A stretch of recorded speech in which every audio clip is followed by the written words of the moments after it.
Assalamualaikum warahmatullahi wabarakatuh. Halo teman-teman, perkenalkan nama saya Sopiana Maharani Wirnata dengan NIM 23140184. Di sini saya akan mempresentasikan materi tentang kurikulum dan pembelajaran.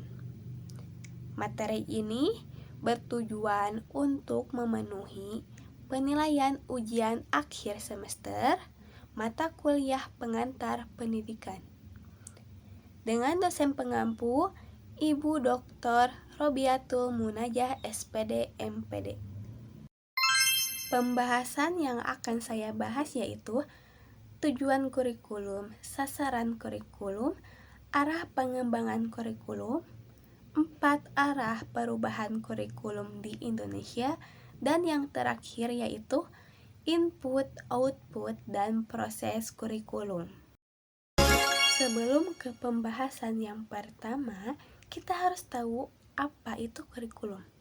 Kurikulum secara umum merupakan seperangkat atau suatu sistem rencana dan pengaturan mengenai bahan pembelajaran yang dapat dipedomani dalam aktivitas belajar mengajar.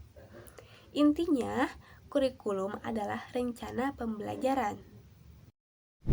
Pembahasan yang pertama yaitu tujuan kurikulum. Tujuan kurikulum sebagai alat pendidikan untuk menghasilkan siswa yang berintegrasi. Kurikulum juga membuat siswa mengerti sistem pendidikan yang diterapkan, sehingga siswa dapat memutuskan pendidikan yang ia inginkan di jenjang selanjutnya. Dan untuk memeratakan pendidikan dalam negara, membimbing serta mendidik siswa agar menjadi pribadi yang cerdas, berpengetahuan tinggi, kreatif, inovatif, bertanggung jawab, dan siap dalam kehidupan bermasyarakat. Pembahasan yang kedua yaitu sasaran kurikulum. Kurikulum merdeka berfokus pada asas kemerdekaan dalam menerapkan materi yang esensial dan fleksibel, sesuai dengan minat, kebutuhan, dan karakteristik peserta didik. Inilah transformasi pembelajaran yang menempatkan siswa sebagai tujuan paling utama. 3 tujuan utama kurikulum merdeka adalah siswa, siswa, dan siswa. Pembahasan yang ketiga yaitu arah pengembangan kurikulum. Kebijakan kurikulum merdeka yang diluncurkan oleh Kementerian Pendidikan, Kebudayaan, Riset, dan Teknologi diambil dalam rangka pemulihan pembelajaran. Kurikulum merdeka ini cukup berbeda dengan kurikulum-kurikulum sebelumnya karena lebih sederhana dan mendalam, memberikan kemerdekaan bagi satuan dalam mengembangkannya, serta menghadirkan sistem pembelajaran yang lebih relevan dan interaktif. Pembahasan keempat yaitu 4 arah perubahan kurikulum di Indonesia. Yang pertama, struktur kurikulum lebih fleksibel. Yang kedua, pada materi esensial.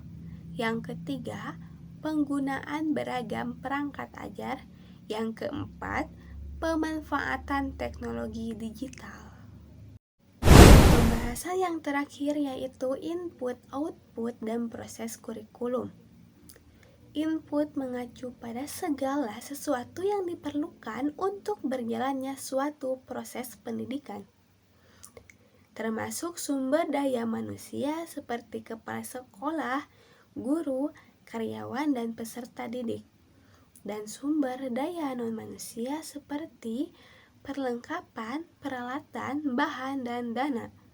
Proses kurikulum mencakup berbagai tahapan kegiatan yang saling berhubungan, seperti perencanaan, pelaksanaan, dan pengawasan yang pada akhirnya akan memengaruhi output pendidikan.